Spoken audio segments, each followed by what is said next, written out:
السلام علیکم۔ بسم اللہ الرحمن الرحیم۔ رب اشرح لی صدری ویسر لی امری واحلل عقدۃ من لسانی یفقہوا قولی۔ عمران خان صاحب کے آج دو کیس اڈیالہ جیل میں سماعت کے لیے مقرر تھے۔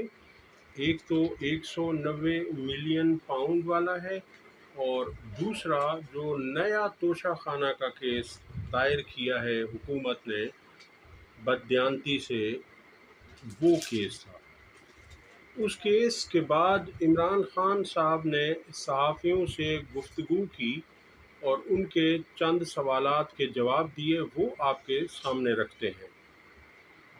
عمران خان کا کہنا تھا کہ پی ٹی آئی کی مخصوص نشستوں کی ریزرویشن پر،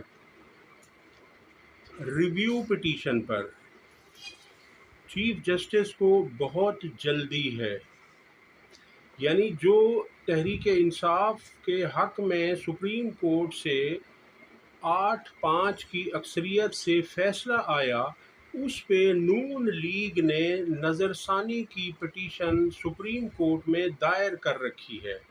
اور یاد رہے کہ 12 جولائی کو یہ فیصلہ تحریک انصاف کے حق میں آیا اور 16 جولائی کو نون لیگ کی طرف سے ریویو پٹیشن یعنی نظر ثانی کی پٹیشن دائر کر دی گئی کہ اس فیصلے پر نظر ثانی کریں، یہ فیصلہ نون لیگ کے مطابق ٹھیک نہیں۔ اور 18 تاریخ کو قاضی فائز عیسیٰ صاحب نے اس کمیٹی کو بلا لیا ان سے مشاورت کے لیے، جو 3 رکنی کمیٹی ہے، جس میں چیف جسٹس قاضی فائز عیسیٰ اور سینئر پیونی جج جسٹس منصور علی شاہ اور جسٹس منیب اختر، ان 3 ججز پر وہ کمیٹی مشتمل ہوتی ہے۔ اور اس کمیٹی کا کام یہ ہے کہ یہ مل کر ججز کا بینچ تشکیل دیتے ہیں کہ اس کیس کو کتنے ججز سنیں گے۔ اس کمیٹی کا اجلاس 18 کو قاضی صاحب نے بلا لیا، مگر وہاں قاضی صاحب کو سبکی کا سامنا کرنا پڑا اور قاضی صاحب کامیاب نہیں ہوئے۔ وہاں بقیہ 2 ججز جسٹس منصور علی شاہ اور جسٹس منیب اختر نے قاضی صاحب سے کہا کہ قاضی صاحب، ایک تو اس میں بات یہ ہے کہ ابھی تک تفصیلی فیصلہ نہیں آیا، اس لیے ریویو پٹیشن نہیں سنی جا سکتی جب تک تفصیلی فیصلہ نہ آ جائے۔